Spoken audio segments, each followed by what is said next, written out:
Hi, welcome to Your Voice. I'm Julia Lokeny. Today, Senator John Bonacic is here to talk about the budget negotiations and the future of gaming in New York State. How are you, Senator? Good morning, Julia. Fine, thank you. The governor gave us his budget, and it's a pretty decent budget in the sense that there was no new taxes. He's trying to do something with economic zones that he calls hotspots, which identifies 10 regions which will be tax-free zones if companies want to come locate there. He's only allocated, though, $5 million to help with that effort. In addition, he's put $50 million for a capital fund for new companies to come in, what we call venture capital. And that's something that I think is positive to help companies get started. Looks like we're going to finish the year with a $1.3 billion deficit. The total spending, not counting the money from the federal government with Sandy, is $136.5 billion. That's his budget. And in the budget that he proposed, he makes up that deficit. On the positive side, he's put about $1 billion he wants to put for housing, and about $300 million for roads and bridges, which is very important to our upstate communities because we don't have buses or subways to speak of. So that's how people travel, and we got to make sure our roads are safe. I was a little disappointed with the school aid. He came out with a decent number, a little under $900 million. But then I look at the runs as it affects my school districts. And I have 22 school districts in my Senate area. And 8 of them actually lose money, about 2.6%. And the other 14 gain about 2.5%. So when he talks about an average increase of 4% for all the school districts, it doesn't measure up in my district. What happens every year with the education budget is that it's, when the schools come in, the school boards, the superintendents, the teachers, they all want more money, always more money. No matter how much you give them, they want more money.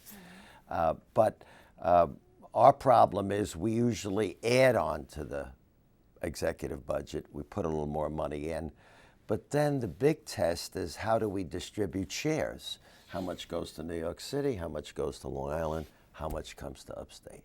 So that becomes very critical in the negotiations, shared distribution. And that will be the same this year, especially when I've just told you how our school districts did. They're really on the low end and are getting hurt.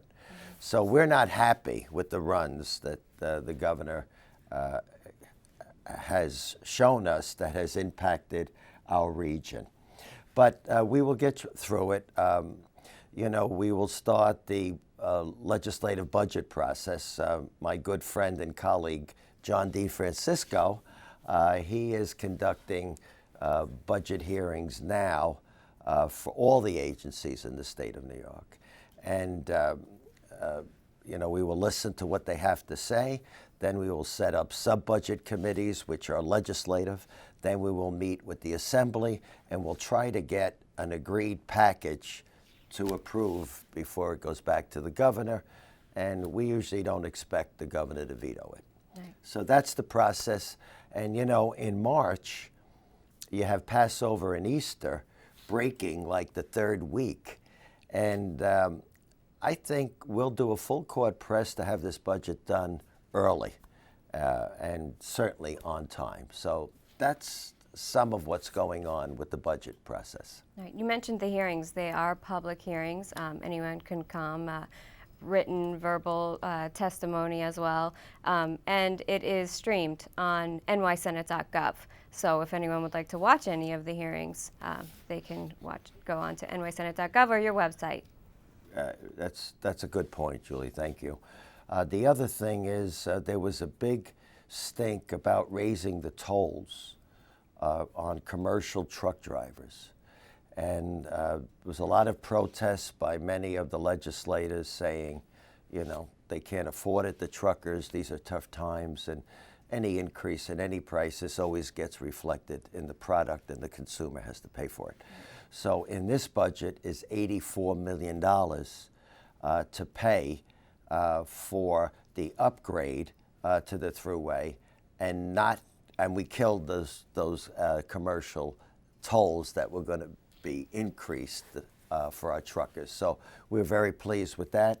And I even think the Environmental Protection Fund got about $15 million, and if the bottle bill is expanded, it'll go up to $19 million. So overall, it's not a controversial budget. The tough spot is always education, Right. and we'll wrestle with that and work it out as we always do.